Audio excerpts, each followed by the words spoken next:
حضرت علی رضی اللہ تعالی عنہ نہ صرف مسلمانوں بلکہ غیر مسلموں کے لیے بھی بہت احترام کا باعث ہیں، کیونکہ ان کی زندگی سے ملنے والے واقعات کے بارے میں سن کر غیر مسلم بھی حیران رہ جاتے ہیں کہ ایک شخص کے پاس اتنا زیادہ علم کس طرح موجود ہو سکتا ہے۔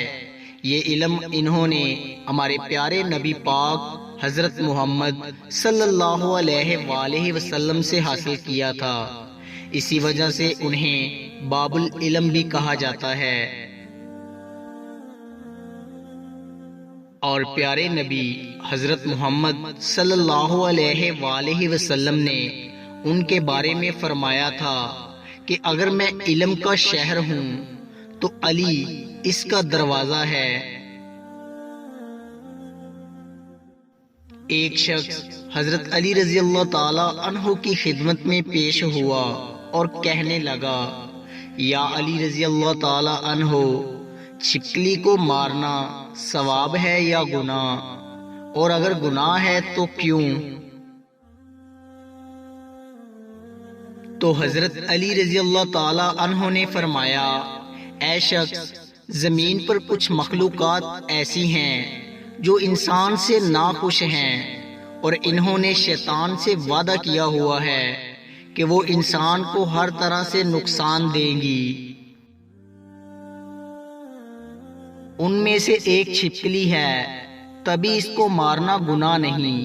جب حضرت آدم علیہ السلام کو دنیا میں بھیجا گیا تو شیطان نے ان مخلوقات کے ذہن میں یہ بات ڈالی کہ تمہاری نسل کو اس آدم علیہ السلام کے لیے ختم کر دیا گیا۔ تبھی سے اس نسل کی مخلوقات انسان سے نفرت کرتی ہیں اور کوشش کرتی ہیں کہ انسان کو نقصان پہنچائے۔ یہ واحد خلقت ہے۔ جب نمرود نے اللہ پاک کے نبی حضرت ابراہیم علیہ السلام کو آگ میں ڈالنے کا فیصلہ کر لیا تو تمام مخلوقات اس آگ کو بجھانے کی کوشش کر رہی تھی اور یہ خوش ہو کر اس آگ کو بھڑکا رہی تھی۔ تبھی سے اللہ تعالیٰ نے اس پہ لعنت بھیج دی، اور اس لیے اس کو مارنا یا اپنے گھر سے بھگانا گناہ نہیں۔ دوستو، آپ کو ہماری ویڈیو اچھی لگی ہو تو لائک کیجئے، اور مزید اچھی ویڈیوز کے لیے ہمارے چینل میکس ہیپینس کو سبسکرائب کر لیں۔ شکریہ۔